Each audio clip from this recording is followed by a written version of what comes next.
This is the second part of how to reopen international flights. All crew operating on board a scheduled flight should be fit at the time of duty. The operating crew should also refrain from flying if he or she has any infectious disease.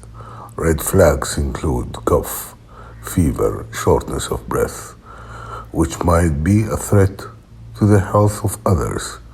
They should inform the flight operations immediately. The operator has the right to refuse the transportation of any passenger who would be or might be a medical threat to other passengers. The rejected passenger should not file any lawsuits claim. In case of abrupt health deterioration of an ill passenger due to high altitude or long air travel, the operator bears no medical legal liability to an ill passenger who fails to identify themselves prior to departure. The carrier is not held responsible for the consequences of aircraft cross-infection as a result of transporting an ill passenger who failed to identify himself or herself prior to departure. The carrier has an obligation to ill passengers who were able to identify themselves. This would be mentioned later in this program. In case the carrier has accepted the transportation of an ill passenger with contagious disease, the carrier has the obligation to ensure the medical safety of other passengers.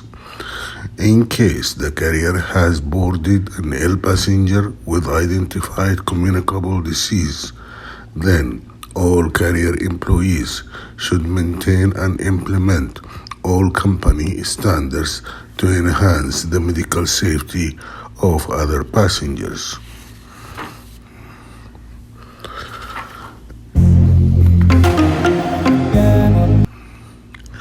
In case of epidemics or pandemics, the carrier would work simultaneously with the MOH, GACA, Immigration Department, and any other related local authority in order to prevent the spread of the disease. In case of epidemics and pandemics, the carrier would undertake all possible measures provided by the CAPSCA IATA programs to prevent the spread of the disease through air travel. In case of epidemics or pandemics, the carrier should gather all possible information about the disease. The information must include the causative organism, the mode of transmission, virulence, intermediate host, symptoms and signs, diagnosis and treatment. The gathered information must be submitted by the carrier to his employees, cabin crew, cockpits, and passenger. All gathered information should also be submitted to all related departments, SBUs, divisions, which are involved directly or indirectly in passenger services.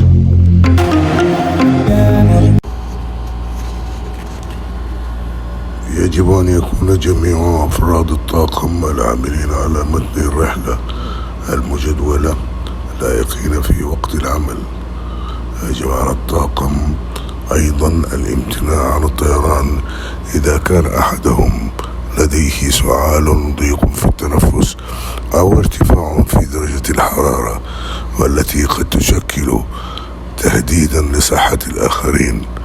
يجب عليهم إبلاغ العملية الجوية على الفور. يحق للمشغل رفض نقل أي مسافر قد يمثل تهديدا طبيا لركاب الآخرين. ويجب على الراكب المرفوض عدم الرفع أي دعوى قضائية في حالة التدهور الصحي المفاجئ لراكب مسافر بسبب طول الرحلة والارتفاعات العالية. لا يتحمل المشغل أي مسؤولية طبية قادمة قانونية تجاه الراكب المريض الذي يفشل في تعبئة نموذج فسح السفر من قبل الطبيب المعالج قبل الرحلة. لا يتحمل الناقل عواقب انتقال العدوى بالطائرة نتيجة نقل راكب مريض بمرض فيروسي فشل في التعريف عن نفسه، كما فشل في تعبئة نموذج فسح السفر.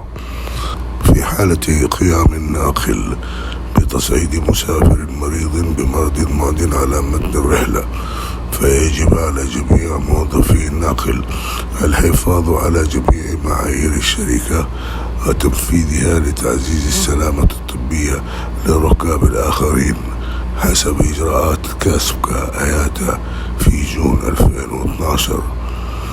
في حالة الأوبئة أو الجوارح يقوم الناقل بتوفير كافة المعلومات لموظفيه من أطقم القيادة وأطقم الخدمة الجوية، وذلك يشمل الكائن المسبب للمرض، كيفية التشخيص والعلاج، وطريقة نقل العدوى، وشدة المرض والأعراض والعلامات. ويجب إرسال هذه المعلومات عن طريق رسائل نصية SMS إلى جميع موظفي الناقل.